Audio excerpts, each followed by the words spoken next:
Hi friends, welcome back to Jaya స్వంటిల్ అండి. ఈరోజు పాస్తా చేస్తున్నానండి. ఇవ్వండి, ఈ టైప్ తీసుకున్నాను. నేను ఒక కప్పు పాస్తా అండి. 3 టమాటా జ్యూస్ చేసి ఉంచానండి.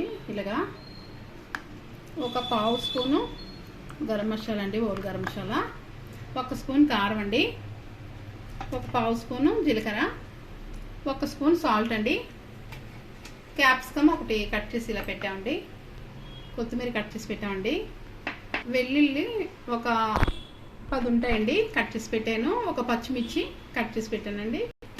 వేడి నీళ్ళు పెట్టానండి, మరిగాయి. మనం పాస్తా వేసుకుందాం. ఎక్కువ ఉడికించుకోకూడదండి. మనం 2 నిమిషాలు ఉడికిస్తే సరిపోద్దండి, 2-3 నిమిషాలు. మన పాస్తా ఉడిపోయిందండి, చాలా ఫాస్ట్గా ఉడిపోద్దండి. బాగా వేడయ్యాక నీళ్ళు వేసాను. పాస్తా ఉడకపెట్టేసామండి, ఉడకపెట్టుకొని చూసారా, మనకి చాలా ఫాస్ట్గా ఉడిపోయిందండి. మెత్తగా అవ్వకూడదు ఎక్కువ. ఆయిల్ 2 స్పూన్లు వేసామండి. బటర్ వేస్తున్నాను, షేక్ ఫస్ట్ బటర్ వేస్తే జీలకర్ర వేస్తున్నామండి.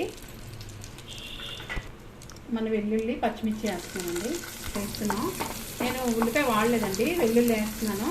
మీకు నచ్చితే వేసుకోవచ్చు. ఉల్లిపాయ కూడా ముక్కలు, చిన్న ముక్కలు కట్ చేసి, క్యాప్సికమ్ కూడా వేస్తున్నాం అండి.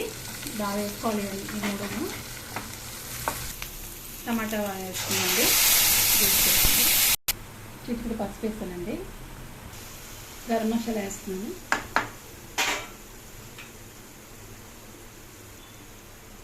కారం అండి, సాల్ట్ వేస్తున్నానండి, కొత్తిమీర వేసానండి. ఇవన్నీ వేసుకోవాలి. మనకి ఇలా వేగే కదండి. ఇప్పుడు మనం పాస్తా వేసుకోవాలి.